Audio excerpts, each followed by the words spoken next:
मी अनेक दिवसांपासून जे आपल्याला बोलतोय की सन्माननीय रवींद्र चव्हाण साहेब भाजपचे प्रदेश अध्यक्ष आहेत.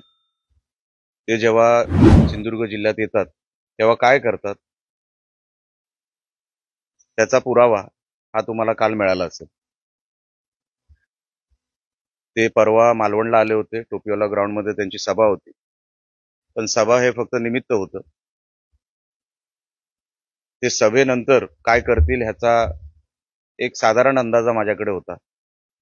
म्हणून मी हा सगळा जो काही प्रकार आहे ती शोधाशोध सुरू केली की कोण करणार, कसं करणार.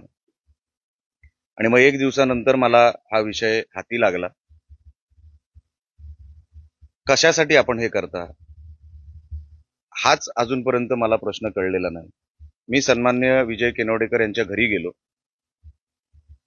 एकही अपशब्द वापरलेला नाही.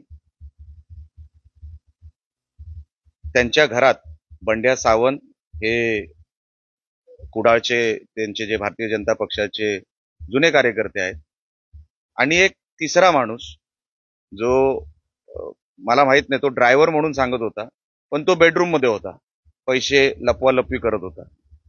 मी आतमध्ये आलो आणि त्यानंतर नमस्कार वगैरे केला. घरच्या लोकांनी दरवाजा उघडला आणि मग मी जेव्हा आतमध्ये गेलो बंड्या परत फटीतून माझ्याकडे बघत होता. मी बोललो, तुम्ही फटीतून का बघताय, आपली जुनी ओळख आहे. आणि ते घाबरले आणि मी बोललो, बघा मला माहिती आहे इथे काय चालू आहे. जे आहे ते आता मी पोलिसांना बोलवलंय, निवडणूक अधिकारी आहेत त्यांना मी बोलवलेलं. आता मी काय थांबू शकत नाही. तुम्ही ह्याच्यामध्ये अडकणार, कारण का तुम्ही हे सगळं उघड उघड करताय. शहराच्या मधोमध हे घर आहे, म्हणजे असं कुठे कोपऱ्यात कुठे टेकडीवर आहे वगैरे अशातला भाग नाही. मधोमध घर आहे, खाली पतपिढी आहे. आणि मग तो आतमध्ये गेले, हे दोघंही, जो ड्रायव्हर म्हणून जो स्वतःला सांगतोय तो आतमध्ये गेला. मला आवाज आला तर मी असं झाकलं तर बघितलं तर हे पैशाची बॅग डिस्पोज करायचा प्रयत्न करत होते. मी काली बोलून दाखवलं ती एकच बॅग त्या घरात आहे हे मानायला मी तयार नाही. एक डायरी सुद्धा आहे. आम्ही ते सगळं पोलिसांना हँडओव्हर आणि अधिकाऱ्यांना हँडओव्हर केलेलं आहे. त्या डायरीमध्ये काय काय आहे ती लपवायचा प्रयत्न झाला. ते आता मी निवडणूक अधिकाऱ्यांच्या ऑफिसमध्ये चाललेलो आहे. मी त्यांना विचारणार, एक तर ती मला डायरी दाखवा आणि किती पैसे होते त्या घरामध्ये. कारण का रोज 50 लाख 1 कोटी 50 लाख 1 कोटी असं त्या घरातूनच, आणि अजून जी काही 2-3 घरं आहेत अशा घरातून हा पैशाचा वाटप रोज सुरू आहे. म्हणजे हे म्हणजे 2 दिवस झाले. रवी चव्हाण आले, त्याच्यानंतर अगोदर जेव्हा रवी चव्हाण आले त्याच्या 2 दिवसानंतर 3 दिवसानंतर, म्हणजे आल्यानंतर जे कंटिन्यू 2-3 दिवस असतात ते. म्हणजे तुम्ही जेव्हा जेव्हा येणार तेव्हाच पैशाचा जोर कसा वाढतो शहरांमध्ये आणि जिल्ह्यामध्ये. आणि काय पद्धत आहे ही, काय निवडणूक अशी लढायची असते. मी काल पण बोललो, हे जर निवडून गेले तर ते नगरपालिकेमध्ये लुटायच्या पलीकडे काय करणार नाही. कारण का त्यांनी पैसे दिलेले आहेत. ते म्हणतील आम्ही पैसे दिलेत निवडणुकीला, कसली कामं नाही. पहिलं ते आपलं बघतील, आम्हाला पैसे कसे कमवता येतील. असे आपल्याला नगरसेवक त्या नगरपालिकेत पाठवायचे का. म्हणून मी काल ठरवलं की आता अतिच होतंय, आता नाही तर कधीच नाही. मी सगळ्या अधिकाऱ्यांना बोलून कॅमेरा समोर आपण सगळेही होतात, म्हणजे आपले मीडियाचे प्रतिनिधी होते, अधिकारी होते, सगळ्यांना घेऊन मी तिकडे गेलेलो होतो. अजून 2-3 घर आहेत. मी त्यांना सांगितलं, जर तुम्ही ह्या आमच्या घराची पण तुम्ही हे करा, सर्च करा. पण ही जी काय 7-8 घरं आहेत ज्यांच्यामध्ये रोज 50 लाख 1 कोटी 50 लाख 1 कोटी हे रोज पैसे येत आहेत, म्हणजे निवडणूक गेली कितीला, 10-10 हजारांनी मतं विकत घेतली जात आहेत, 15-15 हजारांनी मतं विकत घेतली जात आहेत. जर त्यांना कळलं असतं ह्या बाजूनी वाटप होतंय तर ते 25,000 50,000पर्यंत गेले असते. काय संस्कृती आपण इथे सुरू करतोय, जिल्ह्यामध्ये हे कसं वातावरण आपण तयार करतोय, ह्याचा काही घेणं देणं नाही. जिल्हा बिघडला तरी चालेल, पण निवडणुका जिंकायचे. आणि हे एकच माणूस करतोय फक्त. ही जिल्ह्यामध्ये संस्कृती अजिबात नव्हती. हे आल्यापासून हे सगळं सुरू झालं. मी आता योग्य ती कारवाई संबंधित अधिकाऱ्यांना करायला सांगितलेली आहे. FIR काय बनतोय हे लक्ष माझ्यावर आहे. ह्या शहरामध्ये आणि जिल्ह्यामध्ये सगळीकडे माझं लक्ष आहे.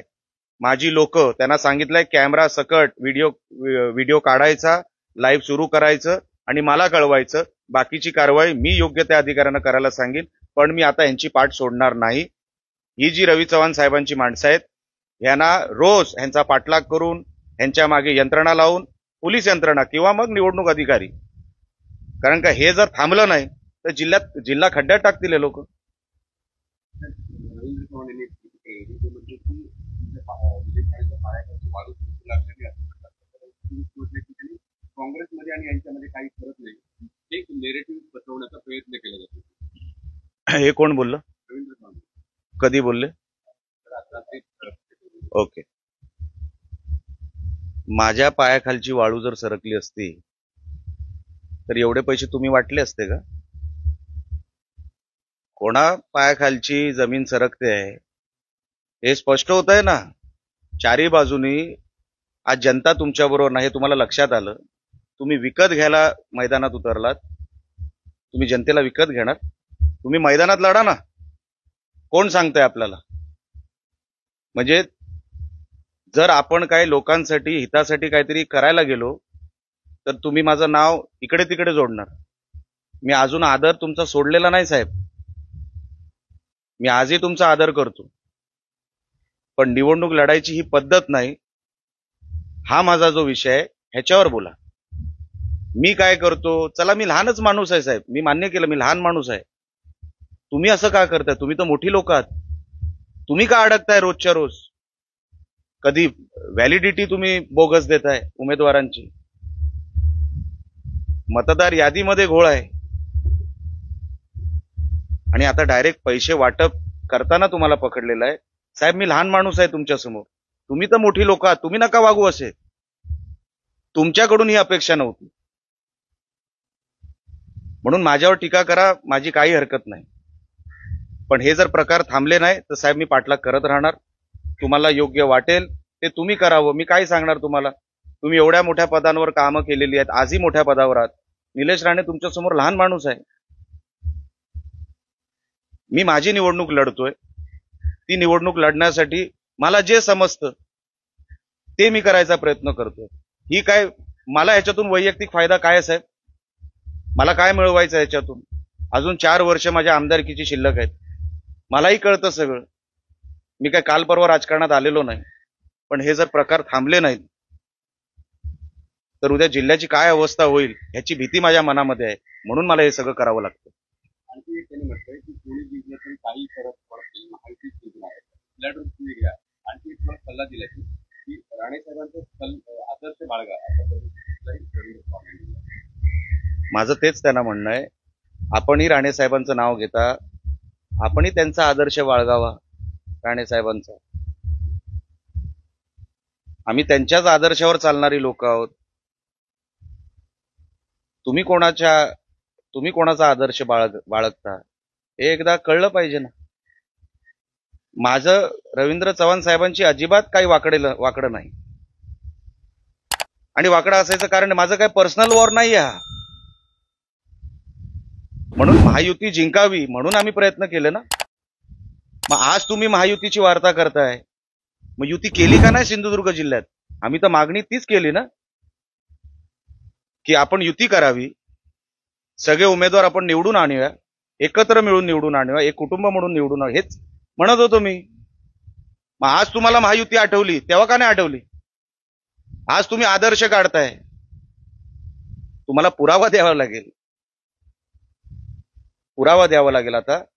म्हणून साहेब, मी पण तुमच्याबद्दल खूप बोलू शकतो आणि मी काय काय बोलू शकतो हे काय मला वेगळं सांगायची काही गरज नाही. माझ्या लफड्यात पडू नका. मी तुमचा आदर करतो, पुढेही आदर करीन.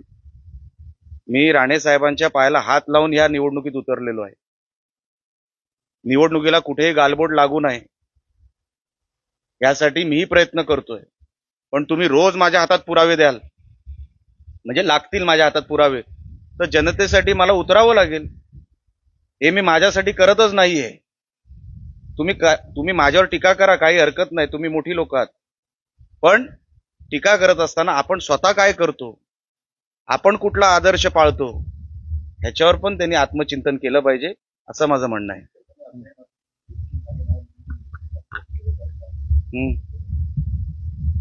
तर माझा तर आग्रह होताच ना युती व्हावं म्हणून, आणि युती झाली असती तर चांगलंच होतं. पण चुकीचं होतंय, त्याला तुम्ही एक वेगळं वळण द्यायचा जो प्रयत्न करताय तो कुठेतरी चुकतोय. आपण मैदानामध्ये इक्वल प्लॅटफॉर्मवर लढूया ना. आपण पारदर्शक असलं पाहिजे, समान सगळ्यांना व्यवस्थेमध्ये काम करायची संधी मिळाली पाहिजे. आमचं तेच म्हणणं आहे. तुम्ही जर हे असं निवडणूक लढवणार असाल तर आम्ही ते होऊ देणार नाही.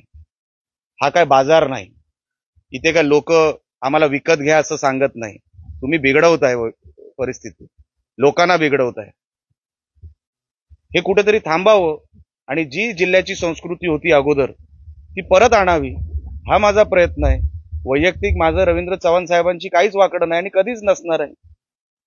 ते माझ्यावर टीका करतील, कारण का आता कसं आहे, रोजच काही ना काहीतरी होत आहे ना, त्यांची बाजू कुठेतरी रोजच खाली पडते, म्हणून ते माझ्यावर टीका करणं साहजिक आहे. पण मी त्यांच्या टीकेला उत्तर द्यायला इकडे बसलेलो नाही. मी निवडणूक ही पारदर्शक व्हावी, चांगल्या वातावरणात व्हावी आणि एका इक्वल प्लॅटफॉर्मवर व्हावी, एवढा माझा जो प्रयत्न आहे, त्याच्यासाठी मी हे सगळं करतोय, बाकी काय नाही. भाजपचे जिल्हाध्यक्ष आहे,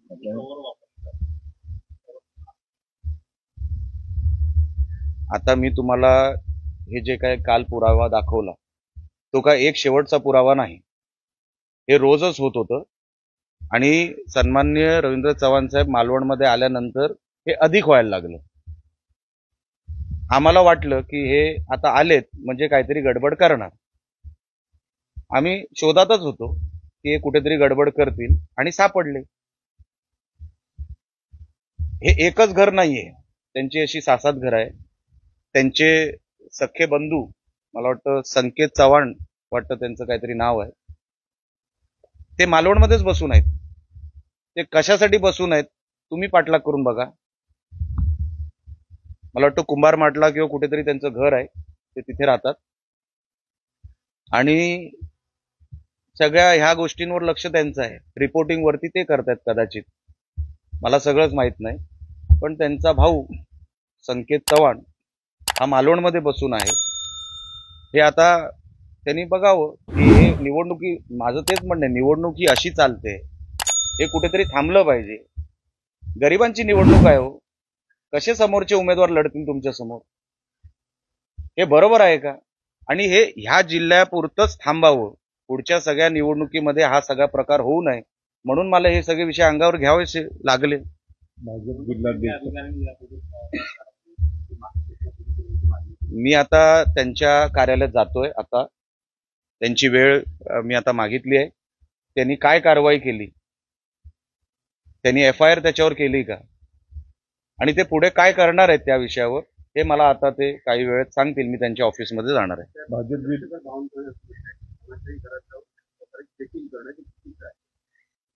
आम्ही कोणाच्याही घरात डायरेक्ट गेलेलो नाही, पुराव्यानिशी गेलो. मी चंद्रशेखर बावनकुळे साहेबांचा आदर करतो. साहेब समजून घ्या, हा विषय गंभीर आहे. काही व्यक्तींचा पाठलाग करत तो ज्या ऍड्रेसवर गेला त्या ऍड्रेसवर मी गेलो. ते घर कोणाचं आहे हे मी नाही बघितलं. आता आम्ही ज्या शोधात होतो की रवींद्र चव्हाण साहेब येऊन गेले, तर नेमकं त्यांची लोक काय करतायत, तर पाठलाग करता करता आम्हाला जे घर सापडलं ते घर होतं. मला वाटलं म्हणून मी गेलो नाही, आणि मी पुराव्यानिशी दाखवलं, बघा ह्या घरामध्ये हे सगळे प्रकार सुरू आहेत. मी कोणाच्याही घरात असं गेलेलो नाही. जसं मी सांगितलं, पाठलाग करत करत त्यांचा माणूस जिथे पोहोचला त्या ऍड्रेसवर मी गेलो. जे पैसे मिळाले विजय कनाडकरांच्या घरात, भाजपचे जिल्हाध्यक्ष प्रभाकर सावंत यांनी रात्री पत्रकार परिषदेत म्हटलं की ते व्यवसायातील पैसे होते. आता मला सांगा, व्यवसायाचे पैसे आहेत की नाही हे त्यांना आता निवडणूक आयोगाकडे दाखवावं लागेल. कॅश होती ती.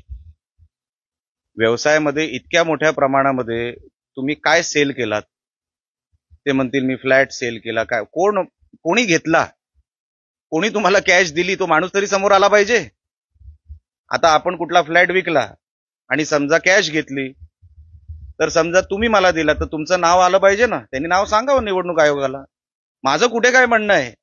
मी प्रश्न विचारलेत, त्यांनी पुरावा द्यायचा आहे किंवा त्यांनी स्पष्टीकरण द्यायचं आहे. आणि त्या घरामध्ये फक्त तेवढेच पैसे नव्हते. जेव्हापासून हे मी परत म्हणतोय, हे जेव्हा जेव्हा येतात ही गडबड सुरू होते. अजून 7-8 घर आहेत. मी निवडणूक आयोग आणि पोलिसांना सांगितलंय तुम्ही गस्त वाढवा. आणि कोणाकोणाच्या घरात हे प्रकार रोजचे 50 लाख, 1 कोटी, अजून निवडणुकीला 5 दिवस आहेत. 24 तारखेपासून हे सगळे प्रकार सुरू झालेत. म्हणजे तुम्हाला कुठपर्यंत घेऊन जायचा आकडा? काय काय आहे का नाही नीतिमत्ता किंवा काहीतरी बाउंड्री डेडलाईन नावाची काय गोष्ट आहे की नाही? की निलेश राणेला हरवण्यासाठी तुम्ही काही करणार आणि बाहेर बसून. प्रभाकर सावंतांना सांगा, ज्यांच्याकडून कॅश आली ना त्या माणसाचं नाव तर सांगा, मग पुढची कारवाई त्याच्यावर करू. बघा साहेब, हा विषय महत्वाचा आहे. भारतीय जनता पक्ष हा माझा परिवारच आहे. मी फडणवीस साहेबांना मनापासून खूप मानतो. पण चव्हाण साहेब काय इकडून फिडिंग करतायत साहेबांना मला माहित नाही. फडणवीस साहेबांचा ह्याच्यात अजिबात रोल नाही. पण चव्हाण साहेबांनी हे करू नये, हे थांबावं म्हणून साहेब हे आमचा प्रयोग आहे किंवा आम्ही हा प्रयत्न करतोय. अशा निवडणुका कशा जिंकता येतील कोणाला? समोर 25-25 हजार एका मताला. मतदान किती आहे? 15,000, 14,000. काय करणार आहोत आम्ही? विचार करा आपण. मी सन्माननीय फडणवीस साहेबांना नंतर वेळ घेऊन मी त्यांना भेटणार आहे. हे सगळे प्रकार मी त्यांना सांगणारच आहे. साहेब मला वेळ देतील सुद्धा. पण हे थांबलं पाहिजे ना बॉस. हे जर इकडे मालवण सारख्या एका छोट्या शहरामध्ये होत असेल तर विचार करा उद्या कुठे कुठे जिथे जिल्हा परिषदा लागतील, उद्या महानगरपालिका लागतील. म्हणजे काय गरिबांनी निवडणूक लढवायचीच नाही? गरिबांनी घरीच बसावं? अहो, ही गरिबांची निवडणूक आहे, कार्यकर्त्यांची निवडणूक आहे. ते बिचारे आणणार कुठून? कोण मंगळसूत्र विकतंय, कोण घरातलं सोनं विकतंय, कोण प्रॉपर्टी विकतंय, 2 व्हीलर विकतायत आणि निवडणूक लढतायत. हे टिकू शकतील? अरे गरिबांना आपण कुठेतरी प्रोटेक्शन दिलं पाहिजे की नाही? की फक्त आपला स्वार्थ बघायचा की मला उद्या परत निवडून आणण्यासाठी हे सगळं करणं बरोबर नाही. अरे माझी निवडणूक जेव्हा होईल तेव्हा होईल. पण ह्या जर व्यवस्थेला आपण थांबवलं नाही तर गरीब माणूस कधीच परत निवडणूक जिंकू शकत नाही किंवा लढूही शकत नाही. ही लढाई त्यांच्यासाठी आहे. तुमच्यासाठी पैसे वाटतात त्याचा आरोप त्यांनी केला. बघा, मला त्यांच्यावर काहीच बोलायचं नाही. ते आता नॉन एंटिटी झालेले आहेत. त्यांची गरज राजकारणातच संपलेली आहे. त्यांनी आता कुठला तरी व्यवसाय चांगला बघावा. ते ठेकेदार आहेच ना, रस्ते वस्ते बनवतात किंवा त्यांचं घर असं काहीतरी आहे. तर वैभव नायकासारख्या व्यक्तीला मी उत्तर देणं योग्य नाही. आमचे कोण प्रवक्ते असतील मी त्यांना सांगतो उत्तर द्या. गर्जा हिंदुस्तान चॅनलला सबस्क्राईब करा आणि ताज्या घडामोडी जाणून घेण्यासाठी बेल आयकॉनवर प्रेस करा.